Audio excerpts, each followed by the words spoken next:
Alright, you guys, ZFR back here, and this is going to be my review for Walking Dead episode 814, Still Gotta Mean Something. So, pretty much, this review is going up pretty late, and that's because I've been really sick this week. I mean it, really sick, and I'm still pretty sick.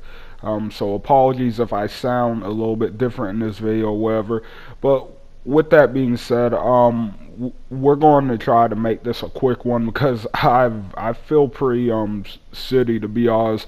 So getting into this episode, in my opinion, was a pretty great episode. You had a lot of great stuff from the characters. Obviously, the highlight storyline of the episode was the Rick and Morgan storyline towards the end, with them double crossing the Saviors after winning them back over.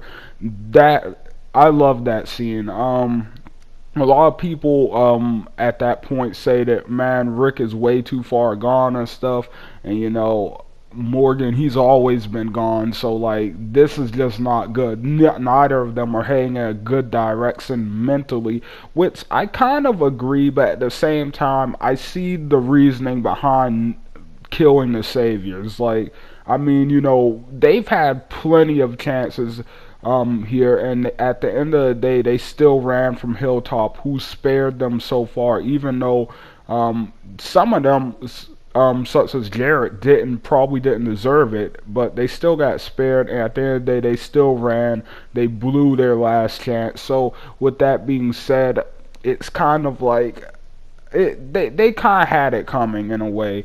But with that being said, also, you still could have brought some of them back. You still could have turned some of them, and it was kind of rash of Rick just to off all of them like that. But at the same time, man, what an awesome scene! Like, just awesome. And Jarrett's death, oh my god, what a payoff, right? Like, I know a lot of people were saying they want it to be more, but I thought it was pretty good for what it was. But anyway, moving on to some other stuff in the episode. The other big thing about the episode was Henry.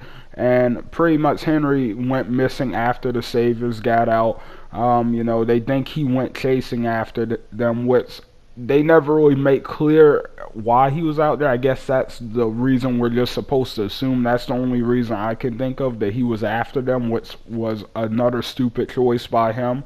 But I kind of had a change of heart for Henry's character in this episode. I really liked seeing him come to terms with, hey, I'm not ready for this. And we kind of got to see him vulnerable for once, instead of him trying to be Carl 2.0 like so many people are calling him. And I really enjoyed that moment between him and Carol when she does find him.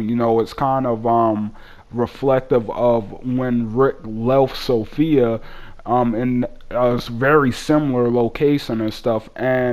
But in this instance, Carol is the one that goes out to save the kid, and she finds him, and she does save him. It's kind of like her succeeding where she failed with her own kid in the past. And just a fun fact for all of you out there that don't know this, but Henry, the actor who plays him, is actually Sophia's brother in real life. So with that being said, that's pretty funny actually. I think that's a really cool little tie-in that sits in the background there. But other than that, the only other big thing that really happened in this episode was Negan and Jadis, which I thought this is the part of the episode where it was kind of either way for me. I didn't hate it, but at the same time, I didn't really love what transpired here. I didn't like the idea of Jadis just letting Negan go. Like, you could end a lot of this right now. Like, you can just you can get some extreme revenge right now. Negan's obviously dangerous. He's kind of walked all over them in the past, and then of course Simon doing what he did. And of course Negan, like he said, didn't have anything to do with that. He promises Jadis he'll get Simon back for her, which I guess is a reason for her to think about letting him go. But in the end, I wish she didn't even get the chance to decide. I wish Negan just got out on his own somehow. I I felt like it all happened so fast. Like I feel like Jadis wouldn't have even really thought that much about torturing Negan. Maybe if she tortured him a little bit before letting him go, I don't know.